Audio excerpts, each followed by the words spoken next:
एक बार फिर से आप सभी का स्वागत है। हम अध्ययन कर रहे हैं निर्गमन की पुस्तक का और अब समय है कि हम उसके 32वें अध्याय 21वें वचन से आगे का अध्ययन करें। 21वें वचन में हम देखते हैं, तब मूसा हारून से कहने लगा, क्योंकि हारून नीचे था। हारून से मूसा ने कहा, इन लोगों ने तेरे साथ क्या किया था? क्या किया तेरे साथ कि तूने उनको इतने बड़े पाप में फंसा दिया? हारून ने मूसा को उत्तर दिया, मेरे प्रभु का कोप क्रोध मुझ पर ना भड़के, तू तो इन लोगों को जानता ही है, ये बुराई में मन लगाए रहते हैं। और इन्होंने मुझसे कहा, हमारे लिए देवता बनवा जो हमारे आगे आगे चले, क्योंकि उस पुरुष मूसा को जो हमें मिस्र देश से निकाल लाया है, हम नहीं जानते कि उसका क्या हुआ। तब मैंने उनसे कहा, जिसके पास सोने के गहने हो वह उनको उतार लाए और वो मुझे दें, और मैंने उन्हें आग में डालकर उनके लिए वो बछड़ा बना दिया। तो मेरे प्यारे भाई बहनों, यहाँ पर हम देखते हैं कि यहाँ हारून ने कहा कि मैं क्या करता, ये मेरे वश में नहीं आ रहे थे। बहुत सारे लोग हैं जो हारून को इस बारे में कहते हैं कि हारून ने परमेश्वर के विरोध में बहुत बुरा पाप किया, उसने सोने का बछड़ा बनवा दिया था। तो यहाँ पर हम कहेंगे कि चाहे पुराने नियम में कोई भी भविष्यद्वक्ता हो, कोई भी अभिषिक्त हो, कोई भी हो, कोई भी ऐसा नहीं है जिसने परमेश्वर के विरोध में कार्य ना किया हो या परमेश्वर के विरोध में पाप क्यों ना किया हो। यहाँ हारून ने भले ही मजबूरी में किया, भले ही उनसे डर के किया, भले ही उनके उपद्रव को दबाने के लिए किया, भले ही उनको शांत करने के लिए किया, लेकिन हारून ने यहाँ पर परमेश्वर के विरोध में कार्य किया।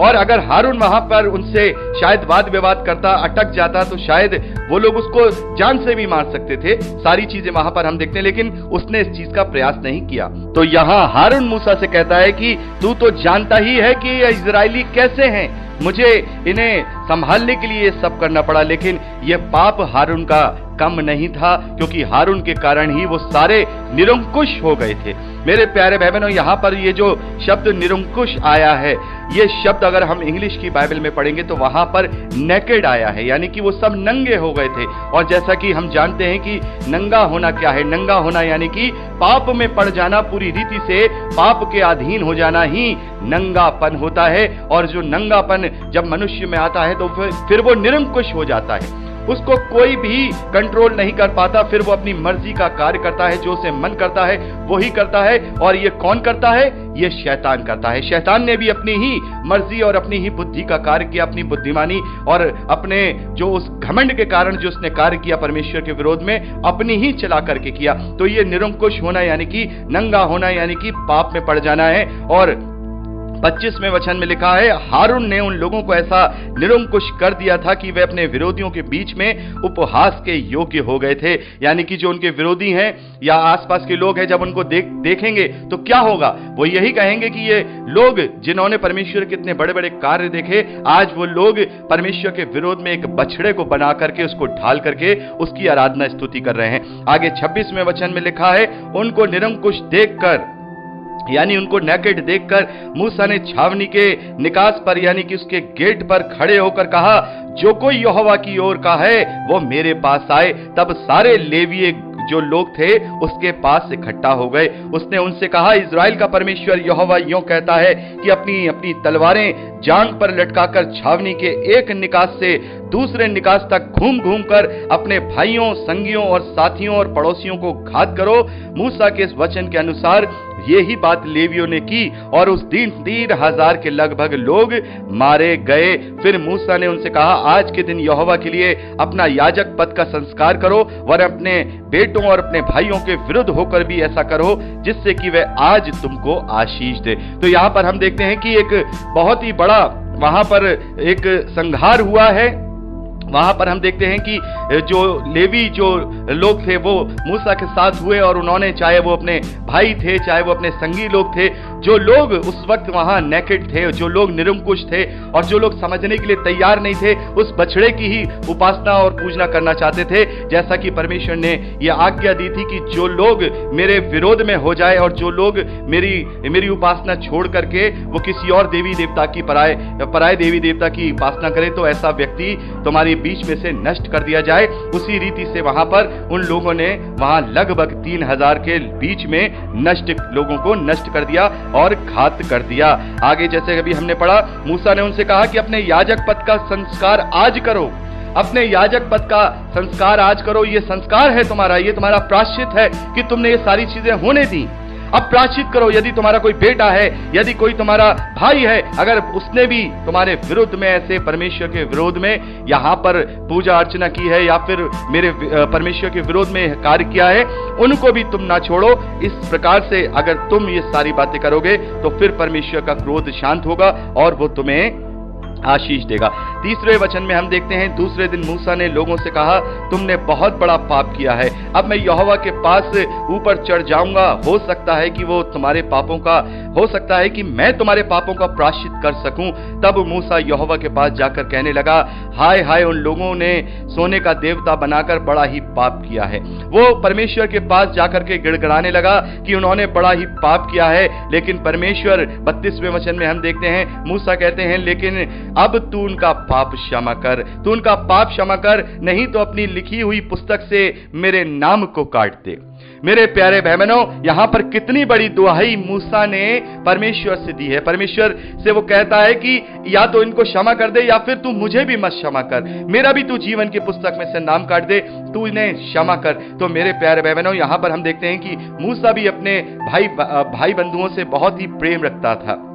उसने अपने जीवन में पुस्तक के काटने के नाम की दुहाई परमेश्वर को दी। तब परमेश्वर ने मूसा से 33वें वचन में हम पढ़ते हैं, कहा, जिसने मेरे विरोध में पाप किया है, मैं उसी का नाम अपनी पुस्तक में से काटूंगा। यहां पर परमेश्वर का क्रोध शांत होता है। अब तू जाकर उन लोगों को इस स्थान में ले जा जिसकी चर्चा मैंने तुझसे की थी।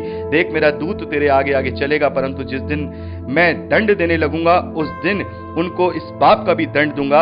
अतः यहोवा ने उन लोगों पर विपत्ति डाली, क्योंकि हारून के बनाए हुए बछड़े को उन्होंने ही बनवाया था। तो मेरे प्यारे बहनों, यहाँ पर परमेश्वर कहते हैं, कोई बात नहीं, अभी तो मैंने अपना जो क्रोध है वो शांत कर दिया है, लेकिन जब मैं इन पर विपत्ति डालूंगा तो मेरा क्रोध वहां इन पर जरूर भड़केगा। आगे हम गिनती की पुस्तक में पढ़ेंगे कि वो लोग व्यभिचार में पड़ जाते हैं और परमेश्वर उनके ऊपर विपत्ति डालता है और लगभग 24,000 इजरायलियों को वहां परमेश्वर मरी फैलाता है और लगभग 24,000 उस मरी से मारे जाते हैं जो व्यभिचार में लिप्त थे। तो परमेश्वर उन पर विपत्ति डालेगा। ये कह करके परमेश्वर ने मूसा से कह दिया कि ठीक है, अब तुम वहां से प्रस्थान करो और उस जगह के लिए बढ़ो जो प्रतिज्ञा का देश मैंने तुम्हें बताया है। तो इस प्रकार से यहां पर हम देखते हैं कि जो 32वां अध्याय है वो कंप्लीट होता है। अब हम 33वें अध्याय पहले वचन से आगे का अध्ययन शुरू करेंगे। यहाँ 33वें अध्याय पहले वचन से लेकर 6ठे वचन तक हम पढ़ते हैं कि परमेश्वर अब उन्हें सिने पर्वत पे जो उनका डेरा लगा हुआ था वहां से प्रस्थान करने की आज्ञा देता है। फिर यहोवा ने मूसा से कहा, तू उन लोगों को जिन्हें मिस्र देश से छुड़ा लाया है संग लेकर उस देश को जा जिसके विषय में मैंने इब्राहिम, इसहाक और याकूब से शपथ खाकर कहा था कि मैं उसे तुम्हारे वंश को दूंगा और मैं तेरे आगे आगे दूत भेजूंगा जो कनानी, एमोरी, हित्ती, परजी, हिब्बी और यबूसी लोगों को जबरदस्ती यानी बरबस बाहर निकाल दूंगा। तुम लोग उस देश को जाओ जिसमें दूध और मधु की धारा बहती हैं, परंतु तुम हठीले हो, इस कारण मैं तुम्हारे बीच में होकर के ना चलूंगा। ऐसा ना हो कि मार्ग में मैं तुम्हारा अंत कर डालूं। ये बुरा समाचार सुनकर वे लोग विलाप करने लगे और कोई अपने गहने पहने हुए ना रहा, क्योंकि यहोवा ने मूसा से कह दिया था, इस्राएलियों को ये मेरा वचन सुना कि तुम लोग तो हठीले हो। यदि मैं पल भर के लिए तुम्हारे बीच में होकर के चलूं तो तुम्हारा अंत कर डालूंगा।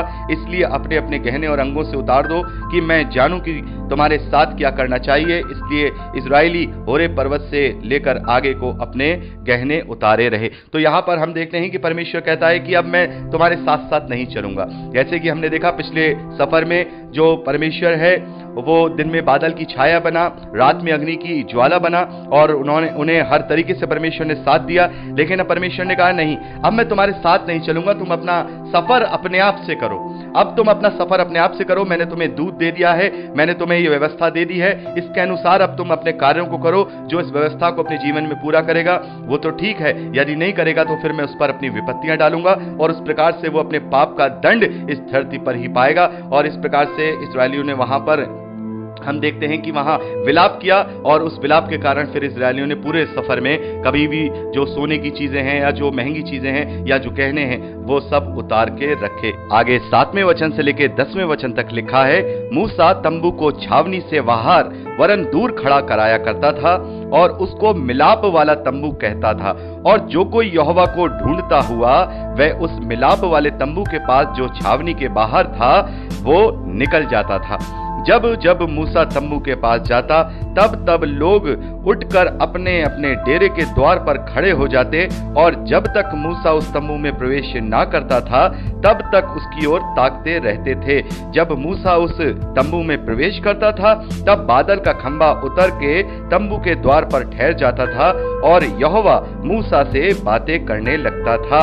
और सब लोग जब बादल के खंबे को तंबू के द्वार पर ठहरा देखते थे तब उठकर अपने अपने डेरे के द्वार पर से उसे दंडवत करते थे। तो यहाँ पर हम देखते हैं कि मूसा ने जो वो मिलाप वाला तंबू बनवाया है, या जो परमेश्वर के आज्ञा के अनुसार वो डेरे से बहुत दूर बल्कि बाहर खड़ा कराया करता था और कोई उसके पास नहीं जाया करता था। केवल परमेश्वर मूसा से ही बात किया करता था, क्योंकि अब परमेश्वर की जो अनुग्रह की दृष्टि है वो केवल मूसा के ऊपर थी, क्योंकि परमेश्वर इजरायलियों से क्रोधित था, परमेश्वर इजरायलियों से कोपित था, क्योंकि उन्होंने इतना सब कुछ देखने के बावजूद भी परमेश्वर के विरोध में कार्य किया और उन्होंने एक ऐसे सोने के बछड़े को ढाल लिया जिसके कारण परमेश्वर उनसे क्रोधित था। तो यहाँ पर हम देखते हैं कि अब उन्हें अगर इजरायलियों को अपना उद्धार कराना है या फिर इजरायलियों को अपने पापों का प्रायश्चित करना है, तो जो परमेश्वर ने उन्हें दूत दिया है, जो परमेश्वर ने उन्हें व्यवस्था दी है, उसका उन्हें अपने बिल्कुल निष्ठा के साथ पालन करना होगा, तभी वो उसके क्रोध से उसके कोप से बच पाएंगे, वरन परमेश्वर का क्रोध उन पर भड़केगा। तो हम देखते हैं कि कोई भी वहां नहीं जाया करता था, केवल मूसा ही वहां जाया करते थे, और जब मूसा उस तंबू में जाया करते थे तो परमेश्वर का सामर्थ उनसे बात किया करता था और वो आमने सामने बात किया करते थे, और उसके तंबू के द्वार पर एक बादल का खंबा बन के खड़ा हो जाया करता था, और जितने भी इजरायली हैं वो अपने अपने डेरों से या हम कहें अपने अपने तंबू के जो उनके तंबू होते थे उसके द्वार पे खड़े होकर के ही वहां से देखा करते थे, और फिर वो उन्हें वहीं से झुककर दंडवत किया करते थे। आगे 11वें वचन से लिखा है, और यहोवा मूसा से इस प्रकार आमने सामने बातें करता था जिस प्रकार कोई अपने भाई से बातें करे, और मूसा तो छावनी में लौट आता था, पर यहोशू नामक एक जवान जो नून का पुत्र और मूसा का सेवक था वह तंबू में से ना निकलता था। तो यहां पर हम देखते हैं कि यहोशू जो है वो मूसा का एक तरीके से देखें सेवक है और एक वो जवान भी है, और यही आगे चल के मूसा का उत्तराधिकारी होगा। मूसा के बाद यही इजरायलियों की बागडोर को संभालेगा और यही इजरायलियों को उस प्रतिज्ञा के देश तक लेकर के जाएगा।